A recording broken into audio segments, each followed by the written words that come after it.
Derrick here. I will now read William Stein's Spinky Sulks. Here goes. Spinky came charging out of the house and flung himself on the grass. He couldn't even see the dandelions he was staring at. He was so upset. His stupid family, they were supposed to love him. But the heck they did, not even his mother. And the wily sister, Williamina, came out and said, "I'm sorry for this stinky Spinky." Spinky didn't answer. "Spinkling?" she said. "I apologize." Spinky still didn't answer. So she went back inside. "Now she apologizes," he muttered. A little later, Spinky's brother, Hitch, appeared and touched him with a finger. Spinky shook it off. "You are absolutely right," Hitch said.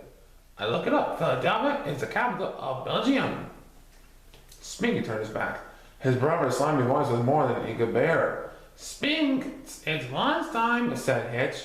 "Mama wants you in the house."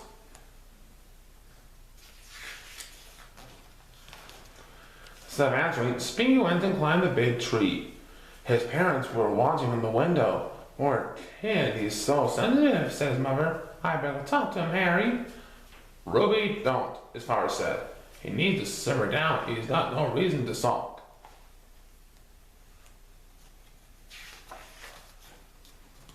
When it started getting dark, Spinky's mother came outside. She kissed him over and over and told him that she loved him with all her heart ever since the minute he was born and even before that.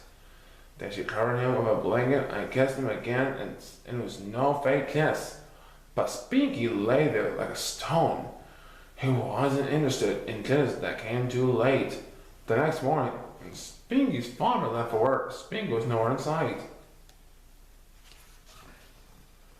2 seconds later, he was in back of the house, kicking a kerosene can. "Some father," he snorted.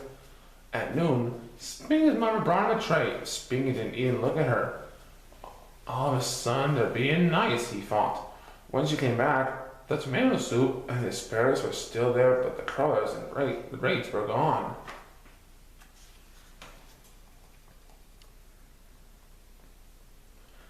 Hitch and Wilhelmina kept finding Spinky in different places. They tried to pry a word out of him, or they just passed him by.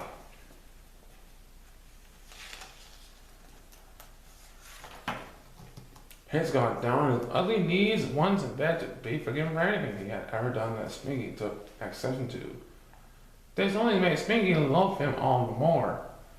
Spinky's mother sat with him and held his hand, but his arm hung down like a noodle. Wilhelmina picked some days and stuck them in the hammock. Spinky fooled them out.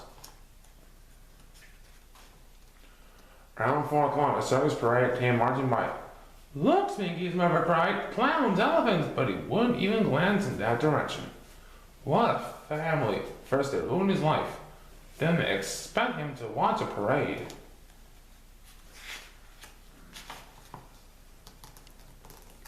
Spinky's best buddies, Smudge and Iggy, and the visit. Smudge crawled into the hammock and whispered goofy things in Spinky's ear. Spinky kicked them out. Smudge and Iggy tried to swing him. Spinky usually liked that, but not now. He wrapped himself up in the hammock and disappeared, so his friends took off. That evening, Spinky's father gave him a long lecture. He said even though Spinky was wrong to sulk like a baby, everyone still loved him anyway. In fact, maybe he didn't realize it. He was one of the most popular of the 3 children. Spinky had to cover his ears to avoid listening to his malarkey. No one seemed to understand that he was a person with his own private thoughts and feelings, which they couldn't begin to appreciate. The world was against him, so he was against the world, and that included all living things except, of course, the animals. Spinky's family was worried. They couldn't stand to see him feeling so wretched. That night, they had a conference, and Spinky's father made a couple of phone calls. The next day was a holiday. The sun was radiant. The birds were happy. Spinky couldn't care less. He lay in his hammock like a pile of laundry. His favorite grandma just happened to stop by with some of his favorite candy. She gave him a big fat hug, but Spinky went limp in her arms. After all, she still belonged to the human race.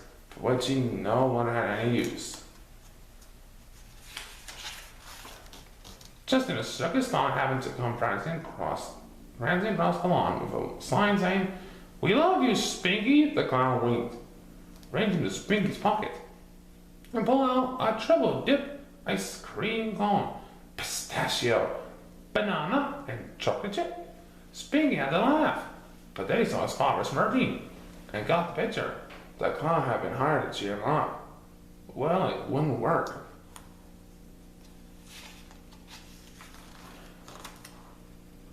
All day long, everybody was as sweet as considerate as they could possibly be. When it started to rain, Spinky's mother covered him with a tarpaulin and his father set out the beach umbrella. Hitch and Wilhelmina served him cake and sandwiches. Still, Spinky couldn't give in, though he was beginning to consider it. Maybe these people didn't know how to behave, but at least they were trying. Was it their fault they couldn't do better? He wasn't mad anymore, but he still had his pride. After all his suffering, how could he just turn around and act lovey-dovey? That wasn't his way. Spinky lay awake, wondering how to give in and still keep his self-respect.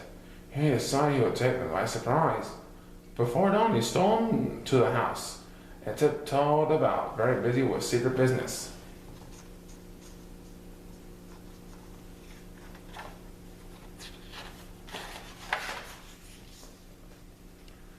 In the morning, the whole family drifted down to the dining room in a dreary mood.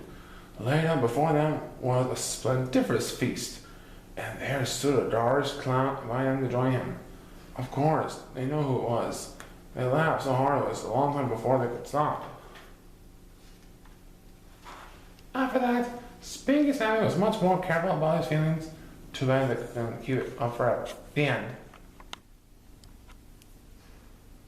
I hope you will not be any sulking. Please don't sulk, as you want this video. Listen to book and never sulk like Spinky with a big thumbs up. Please subscribe.